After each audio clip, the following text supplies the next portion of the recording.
Because, mate, there's something that you do better than most, and I want to sort of dig deep because it's sort of a taboo topic almost. I think sometimes, like, when we talk about network marketing, right? Yeah. So you're a network marketer. You do over $1 million a year in network marketing for a company. We're happy to talk about all of that stuff, but it's almost a taboo type topic, right? Where people are like, oh, network marketing, right? It's some pyramid scheme or it's this or that. It's like, why do you think there's so much stigma around it?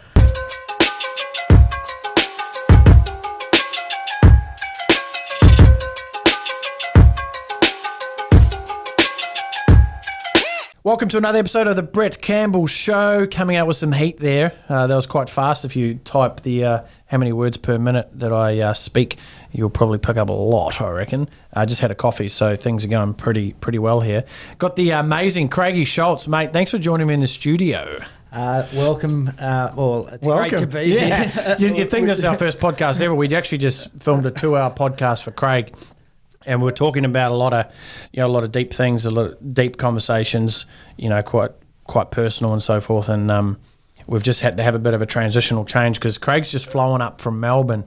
So he's flown up from Melbourne last night to come and interview me here at the Claxon headquarters in the podcast studio, because why would you not want to do it in a podcast studio? And I thought, you know what, while you're here, I want to pick your brain because, mate, there's something that you do better than most, and I want to sort of dig deep because it's sort of a taboo topic almost. I think sometimes, like, when we talk about network marketing, right? Yeah. So you're a network marketer. You do over $1 million a year in network marketing for a company. We're happy to talk about all of that stuff, but it's almost a taboo type topic, right? Where people are like, oh, network marketing, right? It's some pyramid scheme or it's this or that. It's like, why do you think there's so much stigma around it? I just really think, look, times changed, and I think over the last 30 years, the way you do business has changed as well. And there's a few elements, so let me just touch on a few different reasons. But one of the elements is, I guess, many years ago, some of the older school companies, people, to build a network marketing business without the internet was just a different way to do business. So you did have to basically go to somebody's house and knock on somebody's door. And if that's the way you had to do business in 2020, I wouldn't be involved in that either. So like that, the way business and technology, social media has had a massive impact on the way we do business. And you listen to your Gary V's of the world that talk about the side hustle. 97% of people that do network marketing are just doing it as a supplementary business, and it might be their first time. Do you think they're sold into a dream though? Like, do you think they're sold into a false economy? I think I see it a bit. And that's sort of probably where I'm leading to, is where the stigma can potentially come from, is people in their first go at some form of money making outside of employment, their skill level is at such a low rate to begin with. The way they approach people is just really not, like, hey, Brett, all you need to do, you're a podcast, you've got an incredible digital, you're going to make all this money. Yeah. And in the fitness industry, I would have someone knock on my door every day of the week and say that. And I used to always say, but what if I don't do anything? Yeah. Am I still going to make money, am I? Oh, well, no. It's the old set and forget, leave it and you have automated residual income. That's the old school way of selling it, Like my introduction to network marketing before I even knew it was a thing. I had someone that I knew, and I sort of had a level of trust with them. They're like, oh, you should come along to this thing. It'll be really good for you. And I was like, oh, yeah, cool. I was like open for opportunities back then. And went along, I'm in an event. Actually, their hook was there was a famous rugby league person going to be speaking there. Like, oh, he's going to be speaking there. I was like, oh, yeah, I love rugby league. So I was like, I'll come along. Yeah. And I'll leave the company anonymous. Actually, why do I care? So it was Amway, right? I get to the event, and then there's these people talking about how much money they're making, all of this, and I'm like, holy crap, that'd be so good, because I was making zero money at the stage. Yeah. And I was like, well, I just need to go and get people to buy their groceries from this thing and at a discount and blah, blah, blah, blah. And I was like, sign me up, right? Yeah. I bought into this dream that was sold from stage, right, to get people on. And I didn't buy anything from it, because once I did it and I went home and I looked in the book, I was like, a packet of Weet-Bix is actually, I can get that cheaper at Woolworths. Yeah. Do you know what I mean? So I was introduced to it and I think this is again back to the stigma. And I know I asked you the question, but I love providing context as well. Is and it's my show, I can sort of do what I want, right? Yeah. And I've had the coffee and it's starting to kick in. But I think that it's. I want to open with that, right? I want to open with and just get the elephant out of the room. Anyone who's sitting there going, "Oh, network marketing, fuck that," blah blah blah. It's like, look, hear us out here, because you can make it very successful if you do it the right way, and you do it the right way. I know you do, because I know the work you put in, and I mean, you're probably, out of anyone I know in network marketing, it feels like, and this is why I want to dig into this, and I wanted to take the time to have this chat with you. It feels like you put in probably the most effort out of anyone I've seen in a network marketing. Like you're in Australia here, and you're running events in India and everywhere around the world to build your business. Yeah. So before we get to that, right, is there anything else you want to say around the stigma, first of all? Why is there the stigma? I just think really it's the perception is really around the way people approach people. Yes. And that gets back to, I guess most people that join this industry are really doing it as their first go in entrepreneurship. They don't really lead with the skills. I never go to someone and say, "Hey, Brett, come and join my network marketing business and you can make all this money." And, that's just not the way you approach people. But if you treat it like a business, it'll be a business. Yeah. If you treat it like a hobby, it'll be a hobby. And that's just the same as anything. The way, I guess, to bring some, credibility to the industry, you got to remember it's a $200 billion industry collectively that's been going for 100 years off the back end of the purest form of marketing, which is word of mouth marketing, which has grown exponentially since the social media scene has happened. 10,000 different companies. This industry is an industry regulated by the Direct Selling Association. Franchising is an industry. The corporate world is an industry. Yeah. It's just another way products and services are moved. And if you understand what to look for in a company and how to go about building a business in the industry, it'll be a business. And I think because there is a lot of competition, there's a number of big companies in the space, and they're all competing for market share. And the people who join X company, the person who might join Herbalife is going to shit on Isagenix, and the person who joins Isagenix is going to shit on Herbalife, and so on and so forth. And it just becomes this pot of negativity. But it's like, actually give it a go. Yeah. Like, actually try the products and see if it works or not before you even think about building your business. But, mate, I want to ask you, right, straight up. So you're doing $1 million a year. How the heck are you doing that? Well, basically, there's a few key things. So one of the key things is you've got to know what you're looking for to start with, because it is a busy environment, 10,000 different opportunities out there. And if you're making a property investment, a business investment, an investment on the stock market, you've got to look at a formula, and it's doing proper due diligence. So what's the product, what's the uniqueness, who's going to consume this? You got to look at who's behind the company, what's their track record in business. You got to look at its international footprint and its technology, and then you look at the returns that you can get. So whether you're looking at network marketing, whether you're looking at anything, you need to go through that process and look to see where there's a true viability in that situation. So for me, I found stem cell technology was a massively growing industry. The owners had been doing business since the 1970s and had incredible track record. But the key thing was they were doing business everywhere. So to be able to do business in India, Africa, Europe, that's just social media, people everywhere. So if you've got an opportunity with massive global outreach, that's where you can go to the masses, but then you got to get to work. Yeah.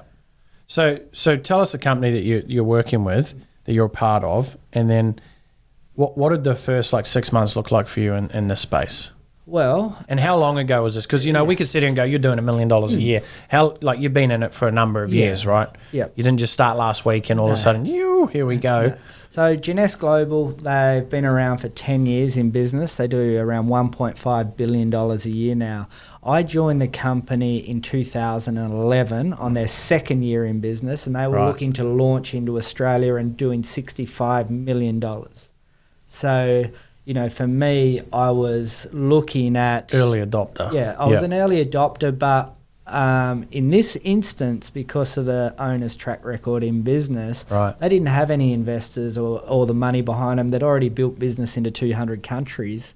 So I knew that it was a bit of a safe bet in the same, and I really thought Who were the key competitors around there at that time? in Australia, Isogenics were very big then. They were Okay. in like a wave of momentum, get running Just through starting. Australia at the time. But you know, all your usual companies, your Arbonnes, your you know, that Herbalife, yeah. you know, that they were doing really, really well and still are today. And you know, most companies have good products, Yeah. you know, but do they have the whole story? Sure. And that's the difference between building a 6-figure successful business and building a 7-figure successful business is if you can get out to the masses. So say, for example, if Isogenics are only doing business in Australia, New Zealand, America and Canada, what if you've got a friend in Mumbai, India, 1.2 billion people you're missing out on. Yeah. And product relevance is massively important. Yeah. The top 20 biggest companies in the world that do $1 billion, they're all a combination of skincare, beauty, wellness products. So if you want to go into Southeast Asia and sell weight loss to them, you know, there's not really a demand for that in that industry as well. So I was really fascinated with beauty and wellness. Did you go all in, like the first 6 months, speak to that? Like, what did it look like? Here's an opportunity, you sign up, you're a distributor, and then it's like, what next? Well, at the time, I had 5 fitness clubs. And we're talking about earlier on our podcast that, you know, you would do what it takes to have success. And literally, I owned 5 gyms. I was getting up at 10 to 5 every morning. Getting home at 8 o'clock every single night. I'd run webinars at 8:30 to 9. I'd have something to eat and I'd be getting ready to get back up at 5:30. And I was dancing between the raindrops. But my end game of sacrifice now for the future, if I could double down and leverage everything, if I could double down and really work hard for 3 years, you know, that was going to set my future up in a big way, and that was just my mindset. Right. So you use the gyms to leverage first to offer the products to your current members there. Yeah. How did you then start going outside of your local community or the people you already knew? I think really, Brett, like I think success in network marketing at the speed that I was able to do it. So I got to that level, that high level within 3 years, but I'd never tell anyone that that's what's possible, because I actually look back at my whole story and go, well, I did sell 22 franchises. I've got to have interviewed a lot of people to sell that many, and they were looking for business opportunities. So I'd already been able to sell a $100,000 fitness franchise. I'd already trained over 10,000 people. I'd already had this influence through my journey before I joined a network marketing business. And that there is probably the untold story. Wasn't the 3 years from here to here. It was the 20 years. And that's the missing part. And this is my only thing, you know, when it comes to network marketing, right? Because what you just said there is the absolute facts. It's not the overnight success. I started and in 18 months I'm a millionaire in the network marketing. It's like, well, look, you had a set of tools and skills and so forth that you acquired over years, and you just were happy to and luckily be able to, and when I say luckily, you were prepared, right? The opportunity presented itself and you could utilize those tools and skills. Now, it doesn't mean someone can't fast track that, but we talked about in our previous episode here on your podcast that, you know, you asked me what was some of the worst pieces of advice I've had is when people go, oh, you can do whatever you put your mind to, right? You know, you could do this in a year and become a millionaire. Now, not to say that someone couldn't, but if you look at it and you go, well, there might be a 0.5% chance that could be the case. And then what happens is someone builds up this belief inside, and this is what I see in a lot of network marketing is people build this belief that they're going to have $5,000 of residual income within 2 months, 3 months, 6 months of doing the business part-time, that when they get 6 months and they've got a $50 commission check, they're like, oh, this is crap, right? Yeah. Then they're the ones who are out there going, oh, this network marketing is shit. Yeah. But it was fed from someone who got them on board because that's what they needed to say to get them on board. Yeah. Right? So it's a self-perpetuating cesspit sometimes. Yeah. Now, I don't want to paint a bad light on network marketing because I'm a part of Isagenix. We use the products. Love the products. Seen some amazing results from it. So I'm not here to shit on network marketing, but I think it's important that we have this conversation around, because I know a lot of network marketers listen to the podcast show and so forth. And even if you're not a network marketer, the principles that we're going to be able to talk about of how do you actually get someone to do business with you is applicable on any business, right? Yeah. So how did you start to, like you said, you had these skills, you've already been able to sell franchises, you've sold products and services for years prior to this. How'd you get people on board? How'd that first wave of people come?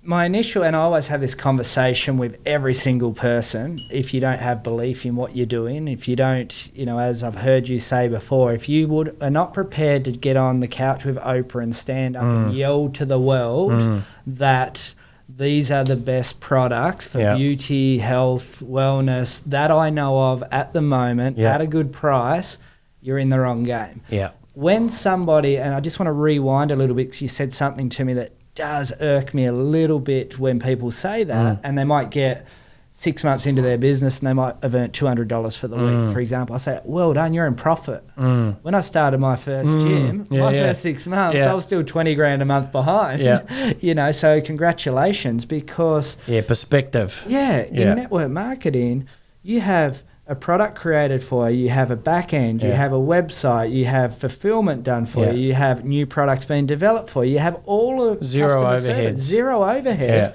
All you've got to be is the sales and marketer, which is all I ever want to do in business. So I love the industry for that very reason alone. But in regards to what we're just talking about, getting people on, so if you don't have the belief, you're not going to go and talk to your nearest and dearest. Yeah. And if you're not prepared to go and talk to your nearest and dearest, because you're embarrassed of it. You see it, right? It's like, I'm not going to ask my auntie if she wants it because, there might be this thing. Like because we actually, for years, as you got hit up, we were one of the fastest growing fitness companies in this country at the time. And that was sort of when, Isagenix and Herbalife in the country here were the two main pillars in health and fitness.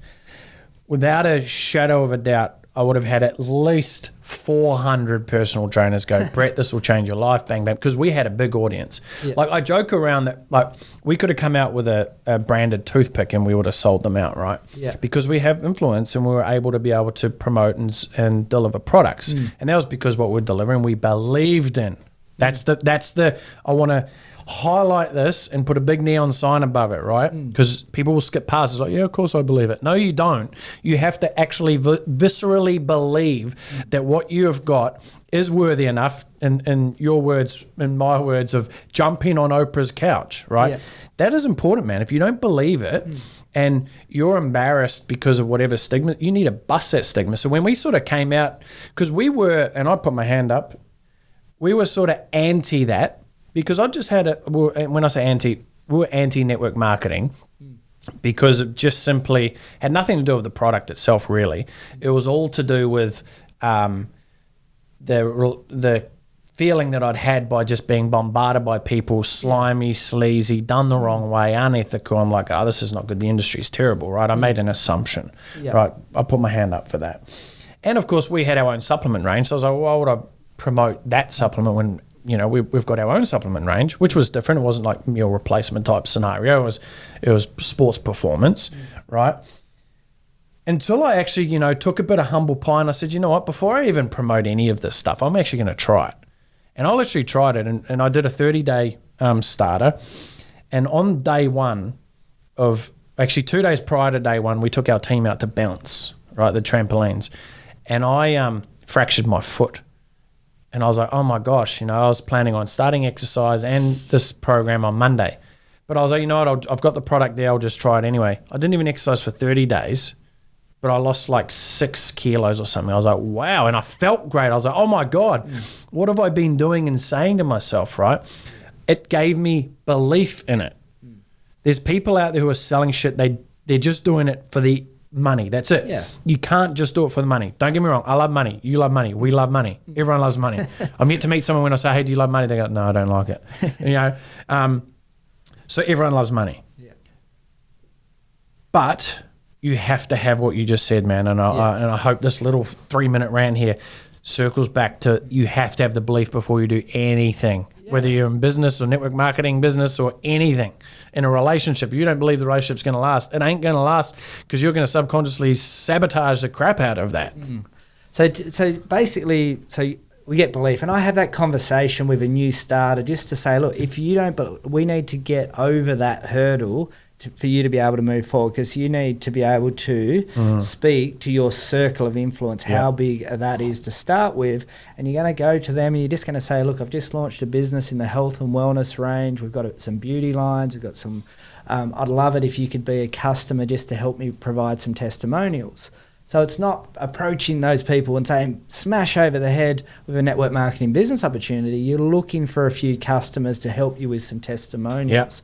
So that's a way that I typically get someone started. But during that call, I want to always identify what their goals are and what their why.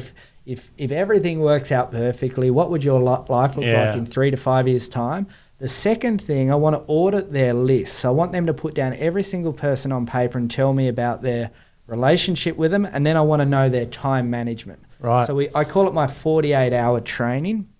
So once we do that, I say, now we're going to do a 6-month strategy session. So if someone comes in and says, I want to earn $1 million in a year, I'll say, well, I've helped people do that before, but let me have a look at your list. You've only got 40 people on. Okay, well, you do realise if you're earning that, you're in the top 0.00001% of people in Australia, 140,000 a year, and you're in the top 1% effectively. You got to be special to do that, but you only know 40 people. And you're telling me you've only got 3 to 5 hours a week. So let's just put some reality into this. So it's just a really honest conversation to manage people's expectations. And if you get people started like that, when they do get to 6 months and they've only earned $200, actually look at that as a win, not a loss. No, that's good. I like that. And there's a reason, obviously, why you're successful in it, because you got to do the things that other people aren't going to do, right? And people get into and not just network marketing, but because we're talking about that, people get into the business of it and expect results immediately. They expect a rate of return. Like, we're a digital growth agency, right? We effectively we design and deliver, the digital growth strategy for people's businesses to get them more customers, more sales, more profit. People expect out of the gate, like month one, why aren't I making XYZ thousands of dollars? It's like, hold the phone. And I mean, and when I say that, we pre-indoctrinate that conversation and go, hey, don't expect this. This is why, because we're here to build long-term. This is a long-term thing. You in business just for 3 months? Well, stop thinking 3 months. Like, stop being short-sighted, right? You need to grow your business. And to your point, if someone gets a check in 6 months of $200, you're profitable. Like, you're profitable. That. I mean, geez. Like, look at all of our businesses. Like, Klaxon, for example, we weren't profitable immediately. No. Right? We run on the sword. We were running on the sword edge to start with because we were bootstrapped and self-funded, right? But most businesses are not profitable for even years. Like, look at Uber, right? People think that business is killing it. Mate, they've lost billions of dollars every single year for the last 6-7 years. They are in the red big time, right? They are not making any money. People think they're making money. How do you make money on a $5 Uber Eats delivery? Goodness. Like, they just can't monetize it properly just yet, but people on the exterior think that they're killing it. It's like, get some perspective, right? So it irks me only because people have this thing around entrepreneurship and business that it's so easy to build a business and you should be able to make money and you can create a course. And now, don't get me wrong, I mean, we've had a pretty, what I would say, especially in the introduction of business back when I started in the online space, things happen really fast, like, we're almost as close as you could be to printing an ATM machine, right? Because create a product, build an audience, sell it. Cool, build another one, sell it, right? Nurture the audience, which we're talking about here is you're building the long-term relationship though. So I love your initial philosophy. You're traveling the world now. So you've been in it for, what is it, 10? It's my 9 year? 9 years. So you've been at 9 years. You're an OG in the space, right? What's the best thing that's working right now for you to and this is what I love, right? You've been in 11 years, and we were in Fiji just recently, right, at an event. You were saying, I've just been here, I'm doing a tour here. I'm like, you're still working in it. Like, what are you still doing all of that for, right? Talk to me about that. So you've been in where you're at right now. Well, as of right now, I love what I do to start with, which is really super important. I have this conversation with lots of people because I probably could sit back and, reap the rewards of what's happened over the last 9 years, but my heart is deeply aligned with what I do. I know the owners well. They've changed my life, so I'm going to continue to change theirs, and that's just the way I operate.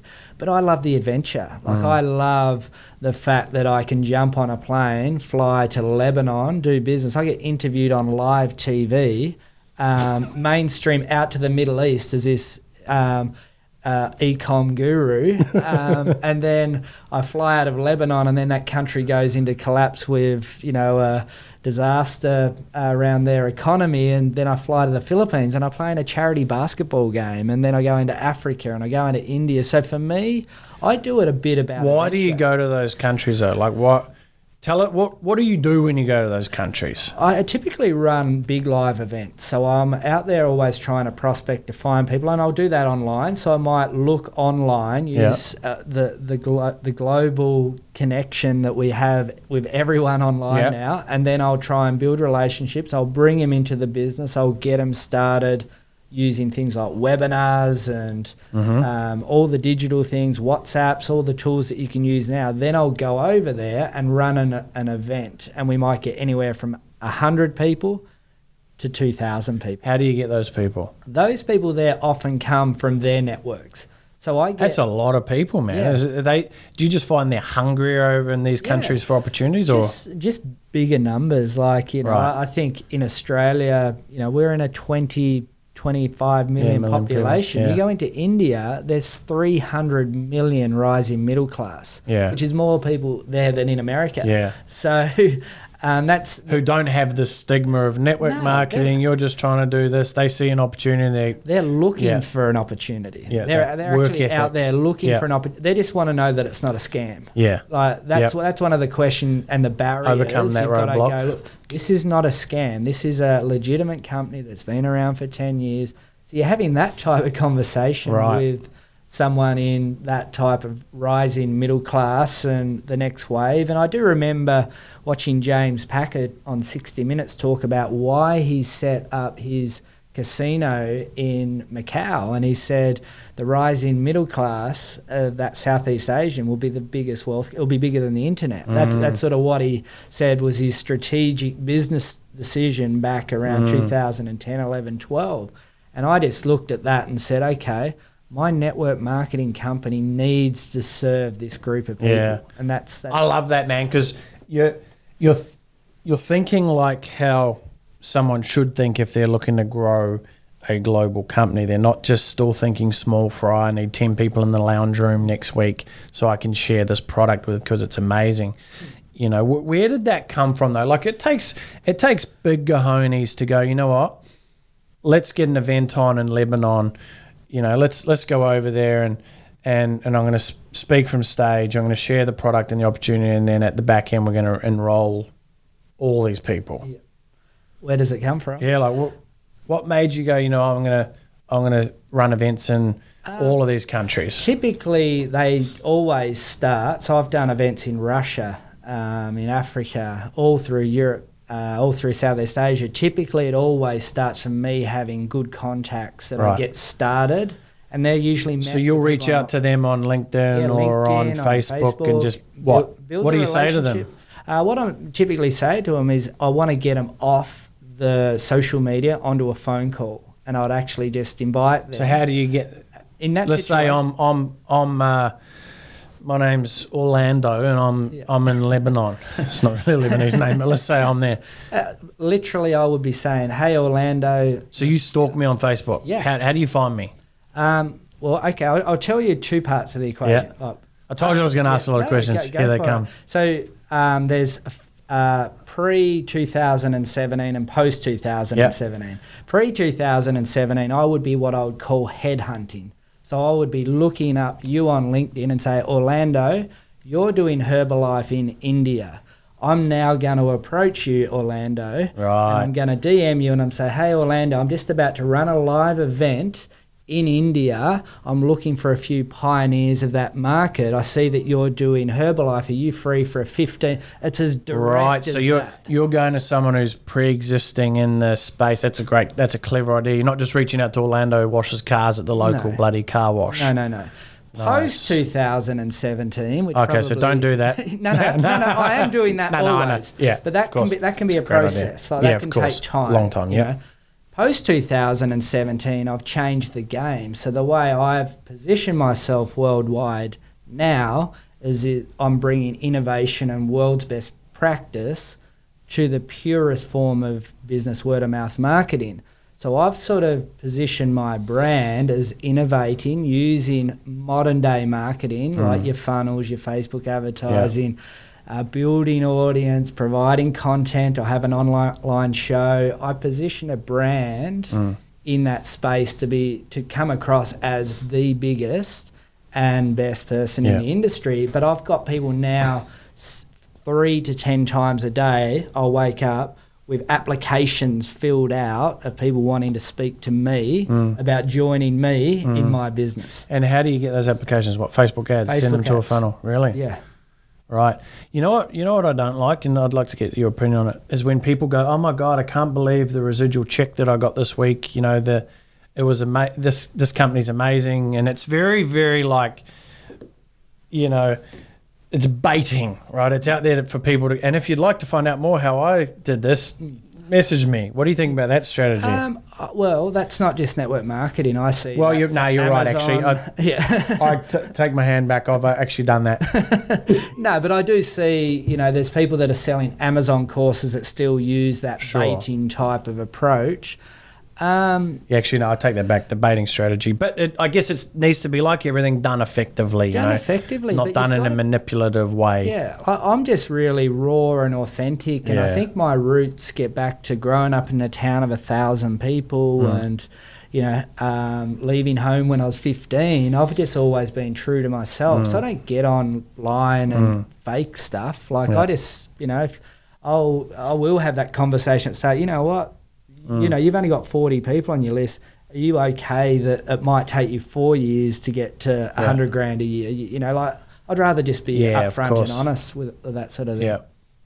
So right now that you're running ads, you're using new ways of marketing, but you're still also running events. Like, what's the best strategy you're doing right now that's I working still best? think face-to-face live events. You know Yeah. what? When I started doing these ads, I got 12 of the 100 people off my Facebook ads to my Lebanon event. Every single Right. one of those person didn't think I was a real person. Right. Okay. They actually said From the ad. they've come through straight off cold, booked an ad, booked a call, we'd done a call, but they still felt, so the Right. transaction process is still, there's a big lag time. So we're looking at 2 and 3 stage sales processes to get a cold Facebook lead into the opportunity. But when I went and saw people at a live event, it was sort of like that barrier. had Yeah, just it's dropped celebrity. massively. It's the level of celebrity. Speaking from stage is the most, I think, again, leverageable thing that you could essentially. When I say leverageable, I mean online certainly is more, but to make a deep connection to speed up a process. Yeah. The real raw in person is certainly powerful. Mate, I love that you do that. What would your advice be for someone who's sort of struggling right now in network marketing, or it's not working out for them? What would you say to them? In that situation, if you're in a company you're really happy with and you love the products and everything, I'd really go and find a leader in your company that's already achieved what you want to achieve and really reach out to them and say, "Hi, my name's Brett. Orlando. Orlando. And I would, can you just give me some guidance here?" Yeah. But with anything, and I always say to people might say, "Well, you're a network marketer," but it doesn't really matter what I do. If I finish with Jeunesse tomorrow, I'd earn $1 million a year doing something next year anyway, because I've got the skills. Sure. So I just say you've got to enhance your skills, your life skills, how to communicate with people, how to report, how to sit face-to-face with someone and do a business presentation. So you need to elevate your skills to be, a pseudo or semi-expert and get to that sort of level, so you can go out and do and operate without needing someone holding your hand. But I'd always say in your network, go out there and find that leader that already has what you want and just put your hand up, because they may not know who you are. Yeah.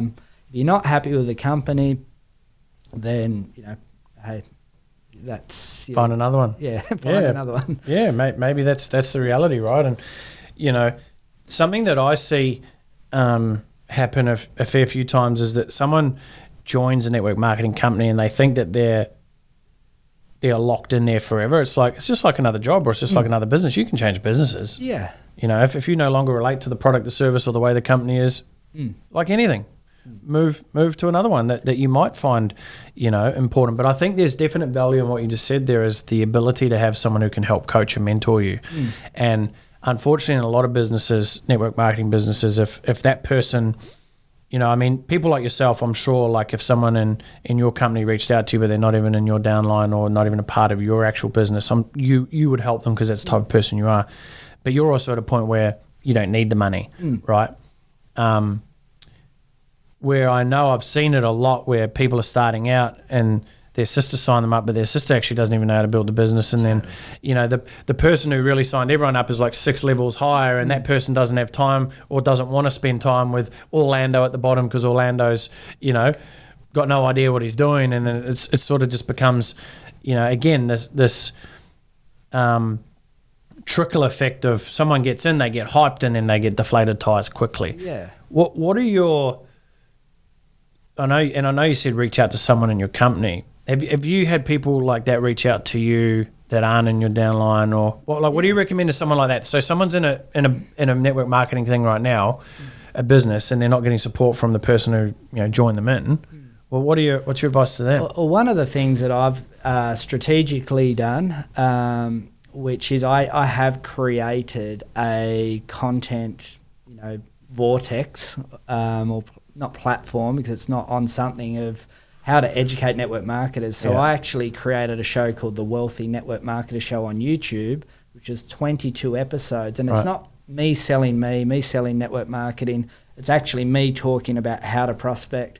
I interview successful people, so they're 20-minute, nearly like podcast episodes. So if someone does ever come to me and says, Craig, I follow what you do, I love what you do, can you give me some more guidance? I say, look, watch that first. Because there is a lot of really good resources and content out there.